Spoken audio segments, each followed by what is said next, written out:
யானம் அப்படின்னு ஒரு அரிசி இல்லை. ஆமா. இது வந்து குடவாழை பருத்தி குட்டி பாருங்க. சுட சுட தயாராக வச்சிருக்கோம். மீதிலாம் குடோன்ல இருக்குங்க. சரி. இப்போ இன்னைக்கு புத்தகத்தில் இருக்கிற ஒரு உணவே மருந்து அப்படின்னு சொல்லிட்டு ஒரு வித்தியாசமான ரெஸ்டாரண்ட்டுக்கு வந்திருக்கோம். இப்போ இருக்கிற சூழலில் ஹெல்த் இஷ்யூஸ் நிறையா பேருக்கு நிறையா ஃபாஸ்ட் ஃபுட் சாப்பிட்றதுனால வந்திருக்கு. அதை மனசில் வச்சுக்கிட்டு இந்த ஹோட்டலுடைய ஓனரு ஒரு வித்தியாசமான முயற்சியாக அவர் வந்து நிறைய வித்தியாசமான பலகாரங்கள் செஞ்சு எல்லாருக்கும் கொடுக்குறாரு.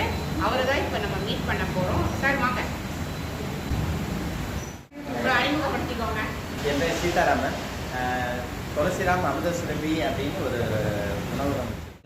பிடி கொழுக்கட்டை. இன்னைக்கு வந்து பார்த்தீங்கன்னா காட்டியானம் அப்படின்னு ஒரு அரிசி இல்லை. ஆமாம். இது வந்து குடவாழை அப்படின்னு ஒரு அரிசியில் பணியாரம்.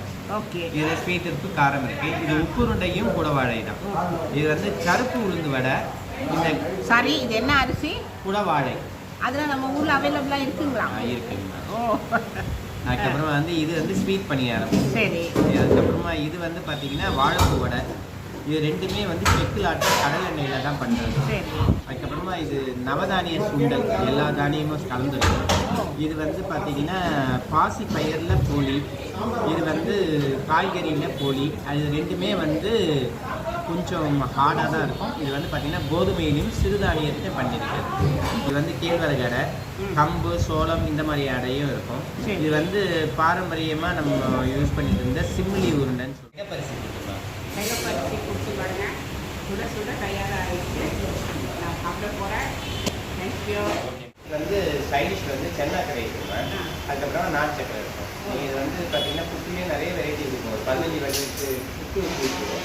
ட்ரெடிஷ்னல் ரைஸஸில் தனி புட்டு இருக்கும். இது வந்து கம்பு, சோளம், கேழ்வரகு, சாமான் தினை இந்த மாதிரி சிறுதானியத்துலேயும் புட்டு இருக்கும். அதே மாதிரி பாரம்பரிய அரிசி புட்டு இருக்கும். இப்போ நான் ஒரு புட்டு வந்து சைடில் வச்சுருக்கேன். இப்போ இந்த அரிசினா எங்கேருந்து வாங்குறீங்க? எல்லா இடத்துலையும் வாங்குவோம். ஒரு சில இடத்துல ஒவ்வொன்றும் கிடைக்கும். அதுக்கு ரேட்டும் டிஃபர் ஆகும். அதே மாதிரி குவாலிட்டியும் அவங்க எங்கே தரமாக இருக்குமோ, எங்கே சீப்பாக இருக்குமோ ஒவ்வொரு இடத்துல வாங்குவோம். அருமையான டின்னரை ரொம்ப ரசித்து சாப்பிட்டேன். ரொம்ப ரசித்து சாப்பிட்டேன். தேங்க்யூ. இப்போ இந்த ஆப்பம் சாப்பிட்டேன். ரொம்ப ஒரு மாதிரி ஆத்தென்டிக்காக இருந்தது. செம்மையாக ஆர்கானிக்காக இருந்தது. அதை பற்றி சொல்லுங்கள். இந்த ரைஸஸ் எல்லாமே ரொம்ப சிறப்பாக இருக்கும். இது என்னென்னா குடல் சார்ந்த விஷயத்தை சரி பண்ணும். குடலில் இருக்க எல்லா கழிவும் வெளியே அனுப்பிடும். அதுதான் அந்த குடவாழைன்னு பேர். அதுக்கப்புறம் வந்து தசை இருப்பதில்ல, அந்த தசையெல்லாம் இது இறுக்கம் இல்லாமல் இருப்பதில்ல, இதெல்லாம் உறுதிப்படுத்துறதுக்கு அதுதான். அந்த தசையை உறுதி பண்ணுறதுக்கான வேலையை அந்த குடவாழைன்னு ரைஸ் தான் பண்ணுவோம். இந்த ரைஸ் வந்து சாப்பிட்றது ரொம்ப டேஸ்ட்டாக இருக்கும். இல்லை, நல்லா இருக்கு. ஆமாம், இப்போ ஒரு 3-4 ரைஸ் அது நீங்கள் ரொம்ப ரொம்ப அருமையாக இருக்கும். ஒன்று வந்து பூங்கார், மாப்பிள்ளை சம்பா, ஸோ இந்த குடவாழை, இந்த மாதிரி ரைஸஸ் நீங்கள் எப்படி எடுத்து சாப்பிட்டீங்கன்னாலும் ரொம்ப நல்லாயிருக்கும். அதே மாதிரி இங்கே ஒரு ஸ்பெஷல் ஒன்று கொடுப்போம். நாங்கள் கவுனி அரிசியில் கருப்பு கவுனி அரிசியில் சக்கரை பொங்கல் தருவோம். அதாவது கல்கண்டு சக்கரை பொங்கல் தருவோம். ரொம்ப ரொம்ப ரொம்ப நல்லாயிருக்கும். வாழ்க்கையே அந்த மாதிரி ஒரு டேஸ்ட் நம்ம சாப்பிட்டே கிடையாது. அந்த இது வந்து நாங்கள் பண்ணுறதுனால நாங்கள் சொல்லலை. இந்த பாரம்பரிய அரிசியில் அவ்வளோ நன்மைகள் இருக்குது. எனக்கு ஒரு கேள்வி. இப்போ வந்து ஒரு 50 வருஷத்துக்கு முன்னாடி என்ன இருந்ததுன்னா நமக்கு தெரியாது. ஆனால் அதுக்கப்புறமா வந்துட்டு வெறும் பச்சரிசி, புழுங்கல் அரிசி இதை தான் நம்ம பார்த்துட்டு இருக்கோம். அதில் தான் நீங்கள் சொல்கிற பொங்கல் எல்லாம் எக்ஸட்ராக்கள் எல்லாம் பண்ணிட்டு இருக்கோம். இப்போ இந்த விஷயங்கள் எல்லாம் இப்போ நவீனமாக புதுசாக மறுபடியும் தூசி தட்டி எடுத்து ட்ரெண்டிங்காக விட்டுருக்காங்க. இதை இந்த கால இளைஞர்கள் இதை அக்செப்ட் பண்ணிக்கிட்டாங்களா? இல்லைம்மா, இது நீங்கள் கரெக்டான கேள்வி, அருமையான ஒரு கேள்வி. இதில் என்னென்னா நாங்கள் 10 வருஷமாக நாங்கள் பணம் சிரிக்கூடாது. தெரியமாட்டேன், சொல்லுங்க. ஒரு சின்ன குழந்தைங்களாம் வருவாங்க. எங்கள் கஸ்டமர் யாருன்னா 1 வயசு குழந்தை, 2 வயசு குழந்தை தான் எங்கள் கஸ்டமர். ஒரு சில பசங்களாம் வந்தா அப்பா அந்த கடைக்கு போவாதப்பா போவாதப்பா அப்படின்னு. ஆமாம், ரொம்ப அது நம்ம வெளியிலேருந்து பார்க்கும்போது கொஞ்சம் மன சங்கடமாக இருக்கும், வலிக்கும். பட்டு அதுதான் உண்மை. ஏன்னா நீங்கள் கேட்ட கேள்விக்கான பதில் அதுதான்.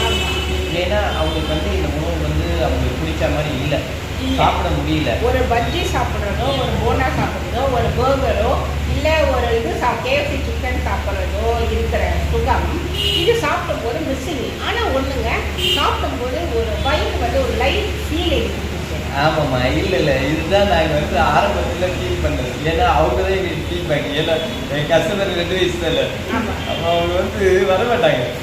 அதாவது அவங்க அம்மா அப்பா வந்து இந்த உணவு சாப்பிடணும்னு நினைக்கிற போது அந்த பசங்க வந்து அதை தடையாக இருக்கும்போது அவங்களால கொண்டு வர முடியல.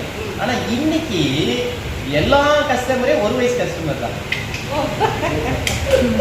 இதுதான் எங்களோட அதுதான். இது என்னன்னா, நாங்கள் ஃபஸ்ட்டு வந்து என்ன பண்ணியிருந்தோம்னா,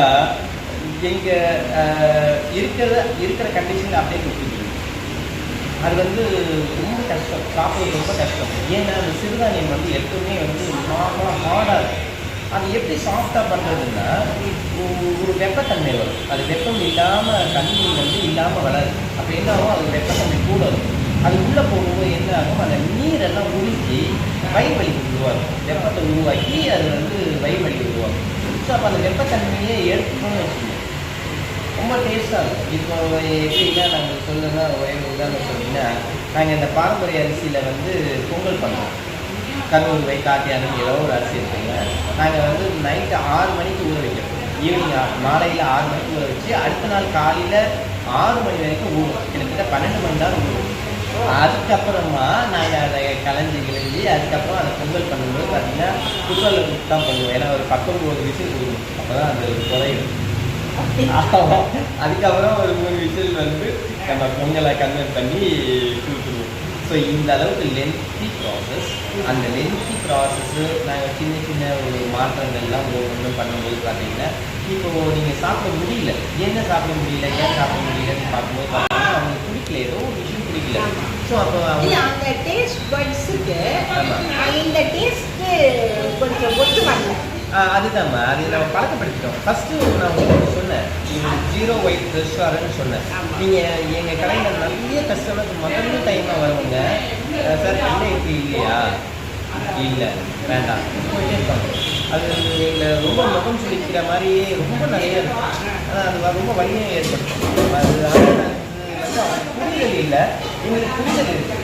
அப்போது நாங்கள் என்ன முடிவு பண்ணோம்னா, ஒவ்வொரு கஸ்டமர்கிட்டையும் ஒரு 5 நிமிஷமாக அட்லீஸ்ட் பேசணும். ஏன்னா இது ஏன் அந்த உணவு ஆரம்பிச்சதுக்கான நோக்கம் என்னன்னு தெரிஞ்சால் தான் அவங்களால வர முடியும்.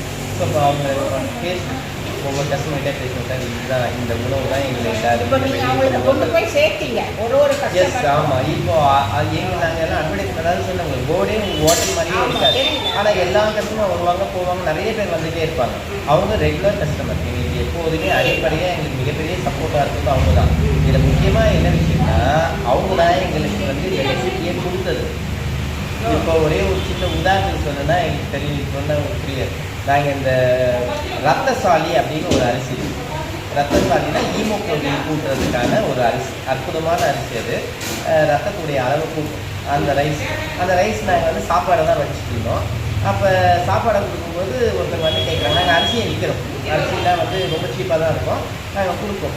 சார் நீங்கள் ரத்தசாலி கொடுங்க சார், நான் கஞ்சியை காய்ச்சி நான் என்ன சொல்கிறேன், கஞ்சியாக சாப்பிடுங்க, இல்லை இந்த மாதிரி தான் சாப்பிடுங்க. ஒரு யூ டோன்ட் மைண்ட், இப்போ அரிசி வகைகள்லாம் சொல்லுவீங்க, அந்த அரிசியெல்லாம் இருக்கா கொஞ்சம் காட்ட முடியுமா? ஏன்னா நீங்கள் சொல்கிற பேர் எனக்கே புதுசாக இருக்குப்பா. சரிம்மா, நான் எடுத்து வரேம்மா. இருக்கிறது என்ன இருக்குன்னு பார்த்து எடுத்து தரேன். இருங்க ஒரு 2 நிமிஷம் எடுத்து சரி. ஏன்னா டிஸ்பிளே பண்ண கஸ்டமருக்கு பார்க்குறது இருக்குமான்னு தெரியல. என்னென்ன வரிசையாக சொல்லுங்க. இப்போ நீங்கள் சொன்ன அரிசிகள் எல்லாம் கேட்கவே நல்லா அழகாக இருக்குது. ஒரு அரிசியை பேர் சொல்லுங்க. கருப்பு கவுனி சொல்லுங்க. இல்லைம்மா, நான் இப்படின்னு வரேன். கருங்குருவை, குருவை, காட்டு யானம், குடவாழை, மாப்பிளை சம்பா, பூங்கார், சூரக்குருவை. இதுதான் அரிசிங்களா? ஆமாங்க. இப்போ வந்து ஒரு சாம்பிளுக்கு மட்டும் தான் வச்சிருக்கோம், மீதிலாம் குடோன்ல இருக்குங்க. சரி. இப்போ வந்து இது பார்த்தீங்கன்னா இது கேரளா மட்டை. ஆமாம். இது வந்து பார்த்தீங்கன்னா கருப்பு கவுனி, இது வந்து பூங்கார், இது வந்து மாப்பிளை சம்பா, இது வந்து சூரக்குருவை. இது வந்து கேரளா மட்டை அரிசி, இது வந்து கருப்பு கவுனி, இது வந்து பூங்கார், இது வந்து மாப்பிளை சம்பா, இது வந்து சூரக்குருவை. ஆமாம். இது என்னென்னா ஒவ்வொரு வித்தியாசம் இருக்குது பாருங்களேன். மிச்ச அரிசி எல்லாமே உள்ள குடோனில் இருக்குமா. அது வந்து நாங்கள் ரொம்ப எல்லாத்தையும் ஸ்டாக் வச்சுக்கிறது கிடையாது. கொஞ்சம் யூஸ் பண்ணுறோம். 10 கிலோ அப்படின்னு ஒரு மாதத்துக்கு என்ன ரெக்குவயர்மெண்ட் இருக்கோ அது மட்டும் பண்ணுவோம். இது ஆக்சுவலாக வந்து வண்டு வந்தால் தான் நல்ல அரிசி இல்லைங்க. வண்டு வரும். வண்டு வராமல் இருக்கிறதுக்கு 2 விஷயம் பண்ணுறாங்கம்மா. எனக்கு தெரிஞ்சு ஒன்று வந்து என்ன பண்ணுறாங்கன்னா போரிக் ஆசிட் யூஸ் பண்ணுறாங்க. போரிக் ஆசிட் யூஸ் பண்ணிட்டீங்கன்னா உங்களுக்கு வந்து அதில் இருக்க பூச்சி வராது, செத்து போயிடும். அடுத்தது வந்து என்ன பண்ணுறாங்க, ஏர் டைட் போட்டு நல்லா காற்றே போகாமல் டைட்டாக வச்சுருவாங்க. அப்போ என்ன ஆகும், பூச்சி வரதுக்கு முன்னாடி அந்த சாப்பாடே இறந்து போயிடும், அதாவது அரிசியே இறந்து போயிடும். அப்படிலாம் இருக்குங்களா? ஆமாம்மா, அந்த அரிசிக்கே வந்து காற்று வேணும். காற்று இல்லைன்னா கெட்டு போயிடும். அது சாப்பிட்டு ஒரு பிரயோஜனமே இல்லை. இங்கே பார்த்தீங்கன்னா வித்தியாசம் இருக்கும். இந்த பார்த்தீங்கன்னா எங்களுக்கு ஒரு இதில் நீங்கள் கேட்ட ஒரு நல்ல விஷயம், எங்களுக்கு ஒரு எக்ஸ்பீரியன்ஸ் இந்த அரிசியை காமிக்கும் போது நான் உங்களுக்கு சொல்லிடுறேன். மேம், இப்போ ஒரு நாள் இந்த அரிசி இந்த கலரில் இருக்குங்களா, இந்த கலரில் இருக்குங்களா, இது ரெண்டும் வேறு வேறு அரிசின்னு நினைக்கிறோம் இல்லையா? ரெண்டு வேறு வேறு கடையில் பார்த்தீங்கன்னா இதே மாதிரியே இருக்கும். ஏன்னா அந்த மண் வளம் அந்த கிளைமேட்டுக்கு அதுக்கேற்ற மாதிரியே அந்த கலரும் மாறும். இது வந்து இந்த அரிசி போலியானது அப்படின்னா சொல்ல முடியாது. இன்னும் கேட்டிங்கன்னா நான் ஒரு 50 வகையான அரிசி யூஸ் பண்ணுறேன். இந்த 50 அரிசியும் இங்கே வெளியில் வச்சுருவேன். ஆனால் உங்களால் எந்த அரிசி எதுவுமே கண்டுபிடிக்கவே முடியாது, கண்டே பிடிக்க முடியாது. அவ்வளோ கஷ்டம். இப்போ இது ஒரு அரிசிக்கும் ஒரு சுவை வேறுபடும். சுவை கண்டிப்பாக வேறுபடும், இது சத்தும் வேறுபடும். சத்தும் வேறுபடும்.